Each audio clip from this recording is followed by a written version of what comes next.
Fue tan terrible el so crimen que en una noche oscura y solitaria el conde de Muñazán, cara a cara con les sos víctimes, nun tuvo por más que arrepentirse.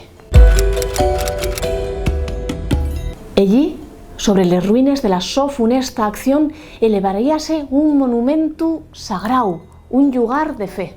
Un llugar que le ayudara a pagar el crimen de haber matado a 2 personas y esconder los sus cuerpos. Estamos en el siglo XI, el siglo del Cid. Hay un lugar en Asturias que viene a llamarse el Valle de San Jorge, en el que manda un señor que nun ye del todo bueno y que, según la leyenda, dicen que también ye tío del Cid, el conde de Muñazán.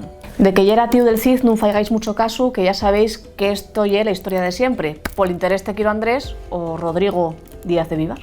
Lo importante ye que este paisano era un ser bien temido en todo aquel señorío que se espardía en todo lo que ye agora Nueva de Llanes.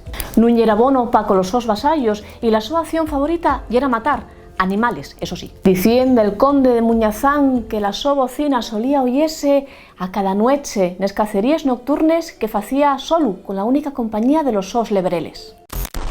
Y también no más profundo del bosque vivía una moza que era guapa como una estrella. Una moza que quedara sola por mor de les munches guerres que había en esa dómina y que iba a seguir habiendo, y también después de quedar huérfana. A esta moza la soledad y fraguara bien el carácter, y a pesar del so aspecto dulce y bello, tenía muy mala hostia. Nun me seáis micromachistes, porque les moces dulces y buenas también pueden tener bastante arroxo. Selo porque esa circunstancia y la que fizo que aquella noche na que todo ocurrió, el conde de Muñazán quedara con un chascu total.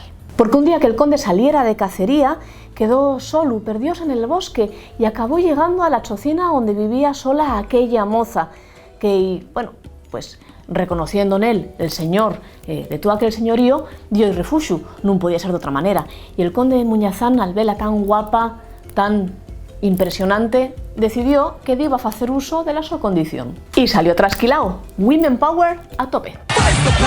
El conde xuró vengase y efectivamente acabó por facelo nunha noche en la que saliera de cacería a cazar el xabaril, y este y un dato bien importante, quedaivos con él, acabó de nuevo enfrente de la choza de aquella moza, que ya no estaba sola. Parece ser que el marido volviera de la guerra meses atrás y encontróse cara a cara con el conde de Muñazán.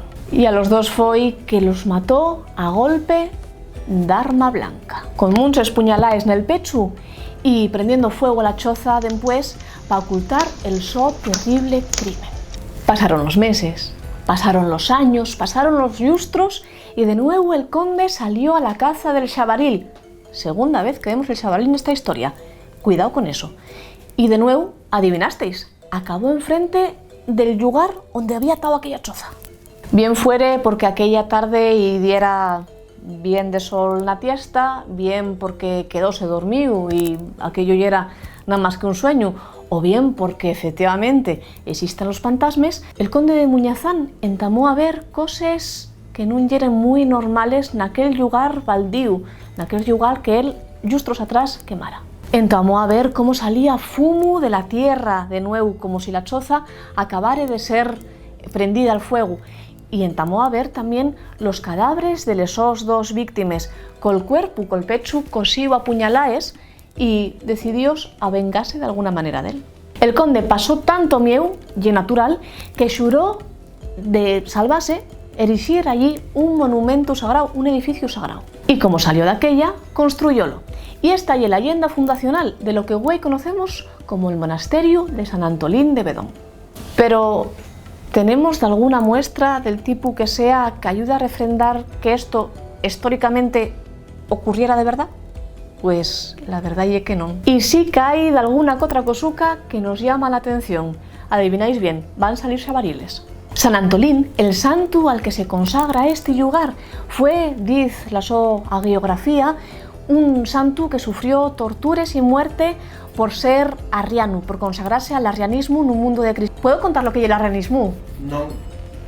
Bueno, pues para otro día. Podéis buscar una Wikipedia.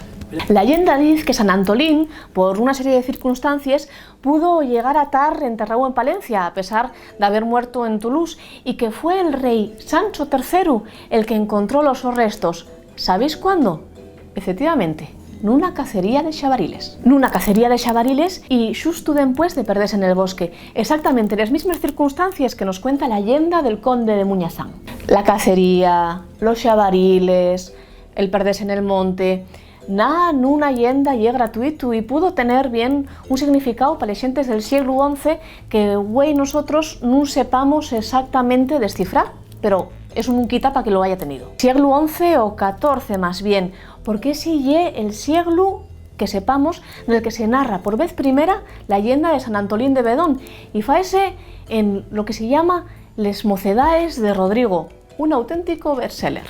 La última muestra de la épica castellana y que en lo tocante a historia miente más que fala. Ya veis, nunca hay nada claro en la historia y menos la medieval, pero qué aburrido sería si no, ¿eh? ¿Y tú? ¿Sabes de otras llendes con cacerías de por medio, con xabariles, con moces burlaes, con pérdidas en el monte? Si sabes de ello, cuéntamelo aquí en Bashu, en los comentarios del vídeo. Vémonos la semana que viene.